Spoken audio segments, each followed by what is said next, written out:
ভালো খবরের পাশাপাশি খারাপ খবর আসে, ওই যে ভালো মন্দ মিশিয়ে জীবন।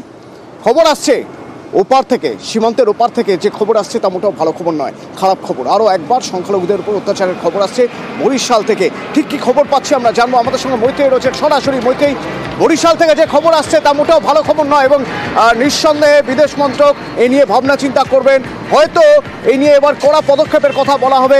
প্রথমে একটু জানতে চাইবো কি খবর পাচ্ছি আমরা বরিশাল থেকে।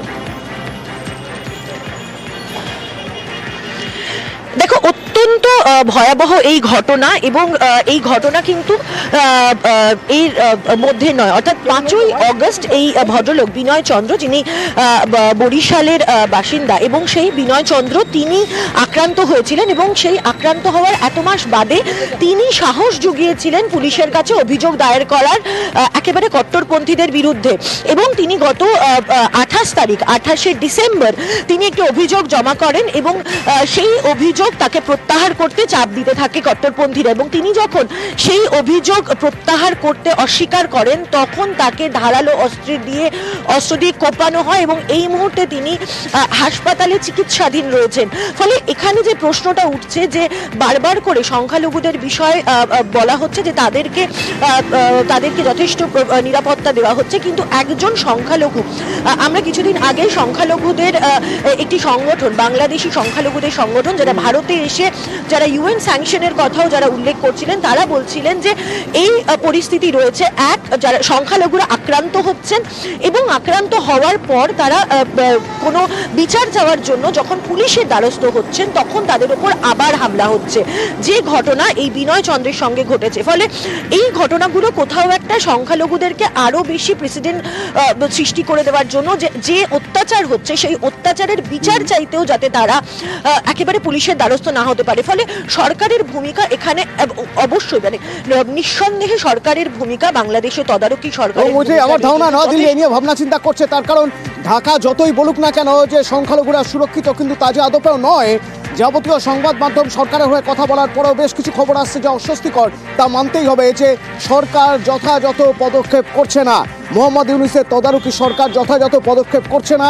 আশা করি দিল্লি এ নিয়ে ভাবনা চিন্তা করবে। আর দিল্লির প্রসঙ্গ যখন আসছে, তাহলে দিল্লিতে যে বাঙালিরা আছেন তাদের মধ্যে অনেকের মধ্যে একটা ভয় ঢুকে গিয়েছে। বাংলায় কথা বললেই বাংলাদেশি, তাহলে কি বাংলাদেশে ফিরিয়ে দেওয়া হবে, মানে বাংলাদেশে পাঠিয়ে দেওয়া হবে, এইরকম একটা ভয় আস্তে আস্তে চেপে বসছে বেশ কিছু বাঙালির মধ্যে, যারা দীর্ঘদিন ধরে দিল্লিতে বাস করছেন বাঙালি তাদের মধ্যে। এমনকি এমনও অবস্থা যে কিছু কিছু জায়গায় দিল্লি পুলিশের সন্দেহ হচ্ছে বলে নথি চেক করতে পশ্চিমবঙ্গে আসছে।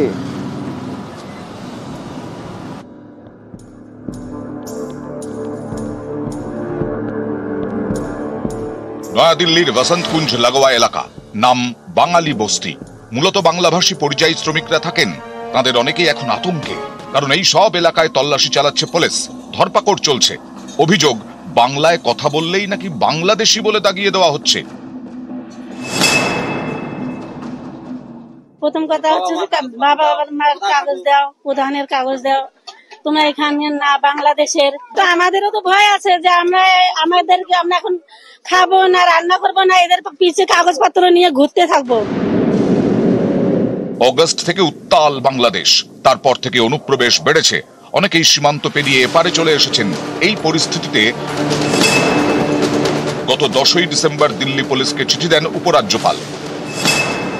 বাংলাদেশ থেকে অনুপ্রবেশকারীরা দিল্লিতে ঢুকেছেন কিনা খতিয়ে দেখে নিতে বলেন। তাদের নথি তারা খতিয়ে দেখছে, সন্দেহ হলেই পাকড়াও করে নিয়ে যাচ্ছে। প্রায় 5,000 মানুষের বাস রয়েছে এখানকার, যারা বাসিন্দা তাদের বক্তব্য, তাদের অধিকাংশই এখানে ভারতীয়। এই পরিস্থিতিতে অনেকে আতঙ্কে ভুগছেন। সাম্প্রতিকতম জাহাঙ্গীর এবং তার পরিবারকে বাংলাদেশে ডিপোর্ট করে দেওয়ার খবর আসার পর এখানে আমার সামনে মনে করো 2-3জনকে নিয়ে গেছে, ছেড়ে দিচ্ছে তাদের আইডি প্রুফ চেক করে। আমরা তো বাঙালি এক জায়গায় সবাই থাকি, কে কোন জায়গার আমরা তো বলতে পারবো না। নথি যাচাই করতে পশ্চিমবঙ্গেও এসেছে দিল্লি পুলিশ। কয়েকদিন ধরে কোচবিহারের বিভিন্ন জায়গায় যাচ্ছে দিল্লি পুলিশের প্রতিনিধি দল। দিল্লিতে যারা থাকে, যে সমস্ত মানুষ এখানকার মানুষ ওখানে থাকে, কাজ করে দীর্ঘদিন থেকে, তারা সত্যিকারের ভারতীয় নাগরিক কিনা সেই ইনভেস্টিগেশনে ওরা এসেছিল। যে সমস্ত কাগজ ওরা নিয়ে এসেছে সেই কাগজের ভিত্তিতে আমরা প্রত্যেকটা মানুষকে ভেরিফাই করে তাদেরকে দিয়ে দিয়েছি। দক্ষিণ পশ্চিম দিল্লির ঘিঞ্জি এলাকা, ছোট ছোট ঘর, ঝুপড়ি। এই বাঙালি বস্তিতে এখন নজর দিল্লি পুলিশের। তারা জানিয়েছে বেশ কয়েকজন বাংলাদেশি অনুপ্রবেশকারীকে চিহ্নিত করে সে দেশে ফেরত পাঠানো হয়েছে।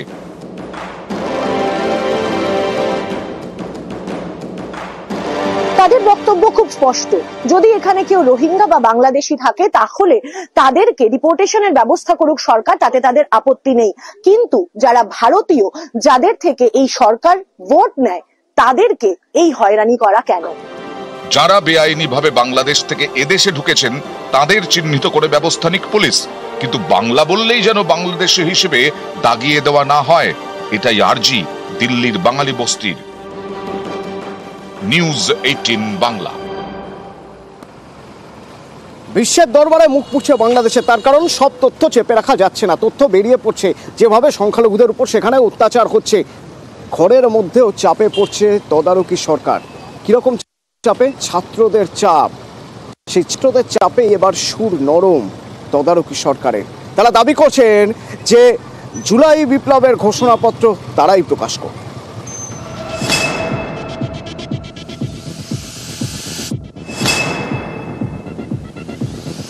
কিছুদিনের মধ্যে সর্বসম্মতিক্রমে এই ঘোষণাপত্র প্রস্তুত করা হবে এবং জাতির সামনে উপস্থাপন করা হবে। অন্তর্বর্তীকালীন সরকার যখন এই দায়িত্বটি নিয়ে নেয়, আমরা আমাদের জায়গা থেকে এই বিষয়টিকে সাধুবাদ জানাই। বাংলাদেশের জুলাই বিপ্লবের ঘোষণাপত্র মঙ্গলবার এই ঘোষণাপত্র প্রকাশ করা হবে বলে জানায় বৈষম্য বিরোধী ছাত্র আন্দোলন। এ নিয়ে সংগঠনের নেতারা গত কয়েকদিন ধরে সুর চড়ান, দাবি করেন সংবিধান বদলের। বাংলাদেশের তদারকি সরকার প্রথমে জানায় এই কর্মসূচির সঙ্গে তাদের কোনো সম্পর্ক নেই, কিন্তু শেষ মুহূর্তে ইউনূস সরকারের অবস্থান বদল।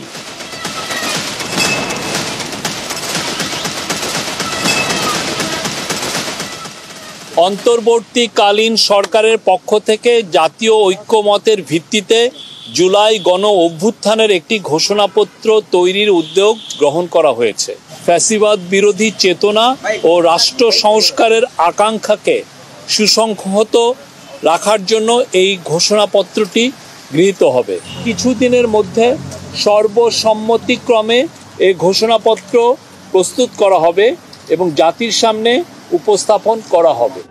গত জুলাই বাংলাদেশে শুরু হয় ছাত্র আন্দোলন। পথে নামে বৈষম্য বিরোধী ছাত্র আন্দোলন নামের সংগঠন।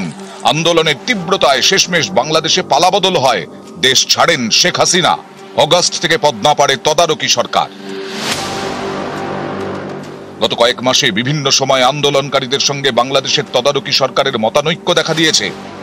এরই মাঝে বৈষম্য বিরোধী ছাত্র আন্দোলন ঘোষণা করে মঙ্গলবার তারা পথে নামবে, ৭২ সালে তৈরি সংবিধানকে কবর দেবে এবং জুলাই বিপ্লবের ঘোষণাপত্র প্রকাশ করবে। এই মুজিববাদী সংবিধান কবরস্থ ঘোষণা করা হবে। যারা বড় মানুষকে মানুষ হিসেবে স্বীকৃতি না দিয়ে নির্যাতন, নিপীড়ন, গুম এবং খুন এবং হত্যার যারা রাজনীতি করেছে, যারা জনগণের বিপরীতে, আশা আকাঙ্ক্ষার বিপরীতে দাঁড়িয়েছে, আমরা প্রত্যাশা রাখছি এই জুলাই প্রক্লেমেশন অফ জুলাই রেভলিউশনে এই নাৎসিবাদী এই দলটিকে সেখান থেকে বাংলাদেশে অপ্রাসঙ্গিক ঘোষণা করা হবে। শুরুতে এই কর্মসূচির সঙ্গে দূরত্ব রাখলেও পরে সুরবদল ইউনূস সরকারের। অনেকেই মনে করছেন চাপে পড়েই ইউনূস সরকারের সুরবদল। বৈষম্য বিরোধী ছাত্র আন্দোলন যাতে নিজেদের পালে হাসিনা বিরোধী হাওয়া টানতে না পারে সেটা নিশ্চিত করতে চায় ইউনূস সরকার। তাই এখন তারা বলছে জুলাই বিপ্লবের ঘোষণাপত্র ইউনূস সরকারই প্রকাশ করবে।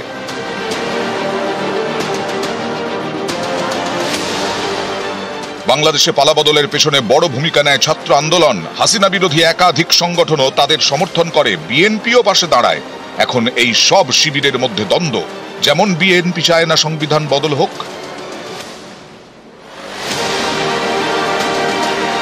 পৃথিবীতে বলা হচ্ছে যে একটি জাতির আত্মজীবনই হচ্ছে সংবিধান। সেটা সংযোজন হতে পারে, সংশোধন হতে পারে।